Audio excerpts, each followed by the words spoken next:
मकसद कैलकुलस 1 में आज हम D Moivre's law of complex number की बात करेंगे। तो जो डी मोरस लॉ है इसका मतलब क्या है और ये इसका मकसद क्या था और ये कॉम्प्लेक्स नंबर को किस तरह सॉल्व करता है। तो डी मोरस लॉ बेसिकली दो कॉम्प्लेक्स नंबर पे डिपेंड करता है। जो two types of complex number है, एक कार्टेशियन फॉर्म है। Cartesian form of complex number हम इस तरह लिखते हैं z is equal to x plus y iota. इस मतलब कॉम्प्लेक्स नंबर को हम इस तरह भी शो कर सकते हैं, इसको कार्टेशियन फॉर्म कहते हैं। और एक हमारे पास है पोलर फॉर्म। तो पोलर फॉर्म को हम इस तरह लिखते हैं r cos theta plus iota r sine theta, इसको पोलर फॉर्म कहते हैं। तो ठीक है, और इन दोनों फॉर्म का मतलब एक ही है, मतलब ये कार्टेशियन फॉर्म में है और ये पोलर फॉर्म में है। और इसको हम इस तरह भी लिख सकते हैं cos, आर मैंने कॉमन लिया तो cos theta plus iota sine theta आ जाएगा। ठीक है, तो इन दो फॉर्म्स की मदद से मैं डी मोरस थ्योरम बना सकता हूँ। एक हमारे पास एक इक्वेशन ये हुआ और एक इक्वेशन ये हुआ। तो मैं लिख सकता हूँ z is equal to z.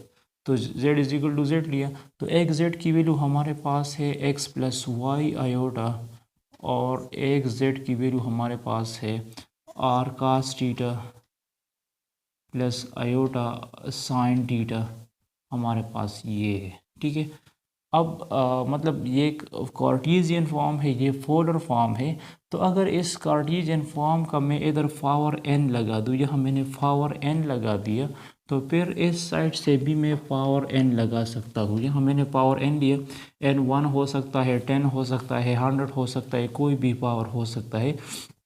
तो ये तो अपनी जगह पे आ जाएगा x plus y iota power n, ये अपनी जगह पे आ जाएगा। और ये जो n है, ये n आप लोग r पे अलग भी ले सकते हैं, r पावर n अलग हुआ, फिर cos theta plus iota sine theta, फिर ये पावर अलग हुआ। फिर मैं क्या करूँगा, ये जो n है इस n को आप लोग इसी एंगल के साथ मल्टीप्लाइड कर सकते हैं। तो ये आ जाएगा x plus y iota power n is equal to r power n cos of n theta plus iota sine of n theta. तो ये असल में डी मोरस थ्योरम का बेसिक थ्योरम प्रिंसिपल है। और अगर आप n कोई भी पावर लो, मतलब आपके पास आ जाए x plus y iota power 3/2, तो आप लोग देख सकते हैं इसकी तो मैं एक्सपेंशन नहीं कर सकता ना, और नहीं इस हमारे पास कोई फार्मूला है a plus b whole square या a minus b whole square. तो इस क्वेश्चंस को हम कन्वर्ट करेंगे पोलर फॉर्म में, मतलब मैं लिख दूंगा r पावर 3/2 सही। फिर मैं लिख सकता हूँ cos of 3/2 theta plus iota sine of 3/2 theta. मतलब इसकी मदद से मैं ये सॉल्व कर सकता हूँ। n कोई भी पे पावर आ सकता है, n अगर नेगेटिव हो, या अगर मतलब मैं n का पावर जो है वो 100 लगा दूँ, ठीक है, तो यहाँ पे क्या हो जाएगा, r पावर 100 आ जाएगा और ये हो जाएगा cos of 100 theta plus iota sine of 100 theta.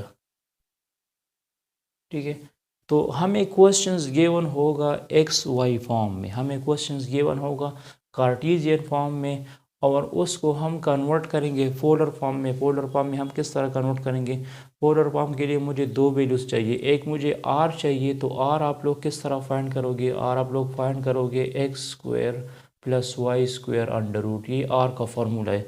मतलब आप लोग यहाँ एक्स की वैल्यू और वाई की वैल्यू पुट करोगे तो आर आ जाएगा, और थीटा जो है, थीटा हमारे पास आ जाएगा tangent inverse y divide by x.